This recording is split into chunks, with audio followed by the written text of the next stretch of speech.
Shalom, selamat pagi.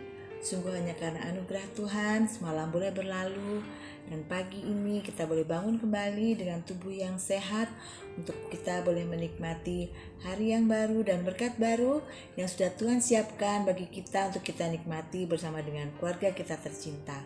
Sebelum kita memulai aktivitas kita pada pagi hari ini, terlebih dahulu kita akan merenungkan firman Tuhan. Bacaan Alkitab bersama kita sudah sampai pada kitab Imamat pasal 15 sampai dengan pasal 17. Dan renungan pada pagi hari ini terambil dari kitab Imamat pasal 15 dengan judul renungan Hidup Kudus di Hadapan Tuhan.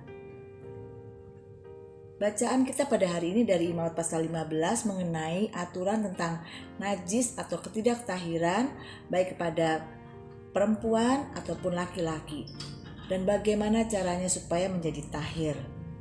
Semua aturan itu untuk maksud yang tertulis pada Imamat pasal 15 ayat yang ke-31 yang berbunyi, "Begitulah kamu harus menghindarkan orang Israel dari kenajisannya, supaya mereka jangan mati di dalam kenajisannya bila mereka menajiskan kemah suciku yang ada di tengah-tengah mereka itu." Tuhan mau supaya kita sebagai umat kepunyaannya selalu menjaga kekudusan hidup kita.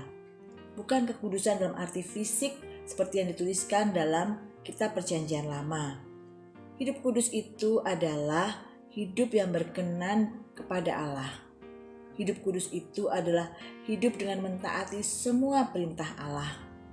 Dan hidup kudus itu adalah hidup yang tidak bercacat dan tidak bercela di hadapan Allah. Mengapa kita harus hidup kudus? Karena Allah kita adalah Allah yang kudus. Kita baca dari kitab Imamat pasal 20 ayat yang ke-26 yang bunyinya, "Kuduslah kamu bagiku sebab aku ini Tuhan kudus dan aku telah memisahkan kamu dari bangsa-bangsa lain supaya kamu menjadi milikku." Bagaimana kita bisa hidup kudus?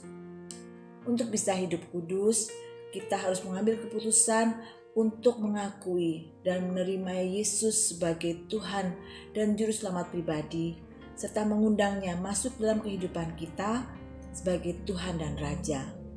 Selanjutnya, menjadi kudus dalam kehidupan merupakan suatu proses yang menjadi tanggung jawab kita juga. Artinya, proses menjadi semakin kudus ini bukan semata karya dari Roh Kudus dan anugerah Allah dalam kehidupan kita, tapi juga kerjasama kita dengan Roh Kudus. Dengan kekuatan dari Allah, kita dimampukan untuk dapat hidup kudus. Kekudusan adalah perkara sehari-hari bagi setiap orang Kristen dan berlangsung selama seumur hidup kita. Dengan hidup kudus, maka kita bisa mengalami kehadiran Allah dalam hidup kita sehari-hari. Dengan hidup kudus, kita bisa menikmati kasih karunia Allah yang berlimpah sehingga kita kuat dan tegar menghadapi berbagai persoalan dalam kehidupan kita ini. Dengan menjaga kekudusan hidup kita, maka kita dapat memuliakan dan menyenangkan hati Allah serta menjadi kesaksian yang baik bagi dunia ini. Amin. Selamat menjalankan aktivitas pada hari ini. Tuhan Yesus memberkati.